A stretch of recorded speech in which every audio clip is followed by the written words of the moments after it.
মুত্তাকি কারে বলে এটা জানার দরকার আছে না নেই? তোকা থেকে মুত্তাকি যিনি অধিক পরিমাণে আল্লাহকে ভয় করেন তাকে বলা হয় মুত্তাকি। আমরা মনে করি যে সব সময় মাথায় টুপি দিয়ে রাখে, যার এক মুষ্টির বেশি দাঁড়িয়ে আছে, যে সব সময় লম্বা জুব্বা পরে থাকে, যে খানকায় সব সময় হুক্কুর হাক্কার করে, আমরা মনে করি হয়তো এই লোকটা মুত্তাকি। কে বলেছে আপনারে? মুত্তাকি ওই লোকটাকে বলা হয় যে লোকটা সব সময় আল্লাহরে ভয় করে। তাহলে যিনি অধিক পরিমাণে আল্লাহরে ভয় করে তার নাম কি বলেন?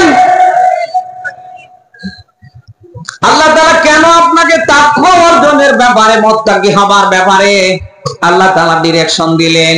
কারণ আছে না নেই? কারণ আল্লাহ ভালো করে জানে কোন মানুষ যদি আমি আল্লাহর ভয় নেবার মতো নিতে পারে, ওর হাতের দ্বারা, ওর জবানের দ্বারা, ওর ক্ষমতার দ্বারা, ওর দ্বারা কোনো ক্ষতি হতে পারে না, পারবে না। কথা না বলে বুঝি কি করে? এই ১.৫ দশকে হাসিনা এবং তার দোসররা যা করেছে, এদের ভয় যদি আল্লাহর থাকতো তাহলে দেশের কোটি কোটি টাকা ওরা সুইস ব্যাংকে পাচার করতে পারতো না। ওরা কানাডার বেগম পাড়ায় এক একজন ৮টা ১০টা করে ফ্ল্যাট কিনতে পারতো না। এদের ভয় যদি আল্লাহ থাকার মতো থাকতো, ভোট ছাড়া ১.৫ দশকে এইভাবে আমাদের মাথার উপরে ভর করে থাকতে পারতো না। আল্লাহর ভয় না থাকার কারণে শুধু ক্ষমতার চেয়ারটাতেই থাকবে, এই জন্য যা ইচ্ছা তাই করেছে। হাজার হাজার নিরপরাধ মানুষকে তারা দুনিয়ার থেকে বিদায় পর্যন্ত করেছে। কথা না বলে বুঝি কি করে? এই ১.৫ দশকে স্বৈরাচারী হাসিনা এবং তার দোসরদের যদি আল্লাহর ভয় থাকার মতো থাকতো, তাহলে এই ১.৫ দশকে কোন নিরপরাধ মানুষকে জেলখানায় যাওয়া লাগতো না। এই জন্য গোটা কোরআন শরীফে আপনি বিসমিল্লাহর বা থেকে নাসের সিন পর্যন্ত কালকে থেকে আয়াতগুলি মিলাবেন। ভয়ের ব্যাপারে যত আয়াত আছে ৬,২৩৬টা আয়াত পাবেন। ভয়ের ব্যাপারে যদি আপনি আয়াতগুলি একটার পর একটা নোট করেন ১০ পারা পেরিয়ে যাবে। ভয়ের ব্যাপারে আল্লাহ এত কথা দিলেন কেন? কারণ আছে না নেই? আল্লাহ তাআলা ভয়ের ব্যাপারে এত কথা দেবার পিছনে কারণ একটাই, বান্দা যদি তাকে ভয় করার মতো ভয় করতে পারে, ওর হাতের দ্বারা, জবানের দ্বারা, ক্ষমতার দ্বারা কেউ কষ্ট পায় না, পাবে না। এখানে কত মানুষ আমরা বসে আছি, আজ আল্লাহর ভয় যদি আমাদের উপরে থাকার মতো থাকতো, আমরা কি জেনে শুনে বুঝে সুদের ব্যবসায় জড়িত হতে পারতাম? এরকম সুদ করে দিছে কম না মানুষ, কম না বেশি? যদি আমার সামনে নেই, মাথায় টুপি, মুখে দাড়ি, পোশাক আশাক দেখলে মানে জান্নাত থেকে পালিয়ে এসেছে। আপনি দেখবেন সব সময় প্রথম কাতারে নামাজ পড়ে, অথচ সুদ খাওয়ার জম। এই মানুষটার জীবনে যদি আল্লাহর ভয় থাকার মতো থাকতো, কি সুদ খেতে পারত? অনেক দোকানদারকে দেখতে পাই মাথায় টুপি, মুখে দাড়ি, পোশাক আশাক একেবারে সব ফিটফাট, মানে ওপরে ফিটফাট, ভিতরে সদরঘাট। সব সময় চেষ্টা করে খালি ওজনে কম বেশি করার। নেবার বেলা নেবে পুরা, দে দে আরো দে হয়নি, আর দেবার বেলা শুধু কাট আর কাট। এই মানুষটার জীবনে যদি আল্লাহর ভয় থাকার মতো থাকতো, এই মানুষটা কোনোভাবে কি ওজনে কম বেশি করতে পারতো?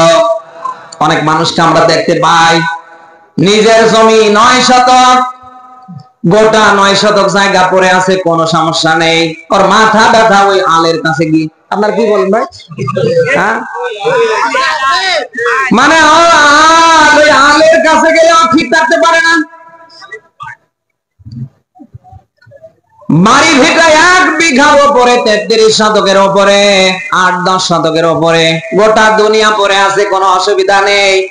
শুধু গিয়ে তাড়াহুড়া করছে, ক্ষমতা দেখাচ্ছে কোথায়? একেবারে সীমানার কাছে গিয়ে। মানুষ যে একটু হেঁটে বাড়িতে যাবে সে জায়গাটুকু রাখে না, একেবারে ন্যারো করে দিয়েছে। এরকম মানুষ দেশে কম না বেশি? কোন মানুষের ভয় যদি থাকার মতো থাকতো, তাহলে এই মানুষ গোটা দুনিয়া রেখে রাস্তার কাছে গিয়ে এমন প্রতিবন্ধকতা সৃষ্টি করতে পারতো? বলেন। অনেক তাহাজ্জুদ ইশরাক আওয়ামিন করা মানুষকে আমি পেয়েছি ওই রাস্তা নিয়ে গন্ডগোল। গোটা দুনিয়া পড়ে আছে খাক কেন? ও যদি মনে করে হাফ শতক ছেড়ে দিবে তাও কোনো সমস্যা নেই। গোটা দুনিয়া ফাঁকা রেখেছে, এসে পিড়াপিড়ি শুরু করে দিয়েছে প্রতিবেশীর সাথে। অথচ রাসূলের ডিরেকশন কি? আপনি যতই নামাজি হন, রোজাদার হন, যত ভালো কাজই করে, প্রতিবেশী যদি আপনার থেকে কষ্ট পায় আপনি জাহান্নামী। রাসূলের কাছে একজন সাহাবী আসলেন, ডাক দিয়ে বলেন, হে রাসূল, এই যে লোকটাকে আপনি দেখতে পাচ্ছেন 5 ওয়াক্ত নামাজ পড়ে, রোজা রাখে, হালাল হারাম বেঁচে খায়, কিন্তু এই লোকটার একটা খারাপ অভ্যাস আছে, এই লোকটা প্রতিবেশীরে জ্বালায়, কষ্ট দেয়। নবীজি ডাক দিয়া বললেন, সাহাবী শোনো, যদিও নামাজ পড়ে, রোজা রাখে, যদিও হালাল হারাম বেঁচে খায়, এই লোকটা প্রতিবেশীকে কষ্ট দেওয়ার কারণে এই লোকটা জাহান্নামী। আচ্ছা, এখানে যারা আছেন আপনার দৃষ্টি আকর্ষণ করছি, আল্লাহর ভয় অন্তরে নেবার মতো যদি নিতে পারেন, আপনি হয়ে যাবেন আল্লাহর জমিনে শ্রেষ্ঠ মানুষ। আর সাহাবায়ে কেরাম এত সম্মানিত হবার পেছনে যত কারণ, অন্যতম কারণ হচ্ছে তাদের ভিতরে ভয় ছিল কার? আরো জোরে। এমন ভয় তাদের উপরে আমার আল্লাহ এসেছিল, রাতের বেলা ঘুমাতে গিয়েছে, ঘুম হয় না, বিছানায় পিঠ দিয়েছে, বালিশে মাথা দিয়েছে, কোনোভাবেই যেন তাদের স্বস্তি আসে না। এক দৌড়ে তারা নামাজে, কেউ চিল্লাই চিল্লাই কোরআন পড়ছে। এমন ভয় তাদের আমার আল্লাহ ধরিয়ে দিয়েছে, দুনিয়া ভালো লাগে না, তাদের ভালো লাগে শুধু আখিরাত। তার ভিতরে অন্যতম মানুষ ছিলেন আবু বকর।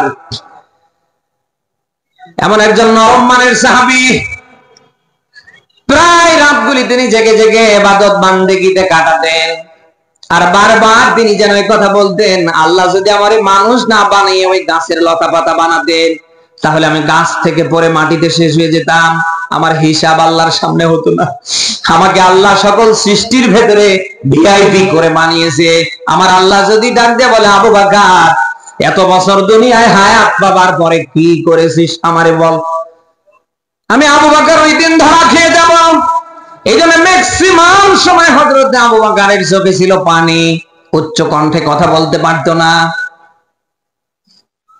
দুনিয়ায় অসংখ্য সাহাবী জিন্দা থাকতে জান্নাতের গ্যারান্টি পেয়েছে, 10 জনের তালিকা এসেছে। প্রথমে কার নাম? বলেন বলেন। যাকে 8টা জান্নাতের দরজা খুলে ডাকবে, আবু বকর আমার ভিতরে আসো, আমার ভিতরে আসো। সেই মানুষটার ভেতরে আল্লাহর ভয় আসার কারণে তাকিয়ে দেখেন, একটা মুহূর্তের জন্য ইবাদত বান্দেগি আমল ছাড়া নেই। সেই ভয়ের দরকার আছে না নেই? কখন? মরার পরে। বলেন। আর আল্লাহ তাআলার কাছে সবচেয়ে প্রিয় ওই মানুষটা, সম্মানিত ওই মানুষটাকে বলা হয় যে মানুষটা অধিক পরিমাণে আল্লাহকে ভয় করে। আপনি সূরা হুজরাতের 13 নম্বর আয়াতে ব্যাখ্যা পাবেন, ইন্না আকরামাকুম ইনদাল্লাহি আতকাকুম। আল্লাহ বলেন, আমার কাছে সম্মানিত অধিক প্রিয় হলো তারা আমি আল্লাহকে অধিক পরিমাণে ভয় করে যারা। এজন্য আমাদের জীবনে ভয় রাখার দরকার আছে না নেই?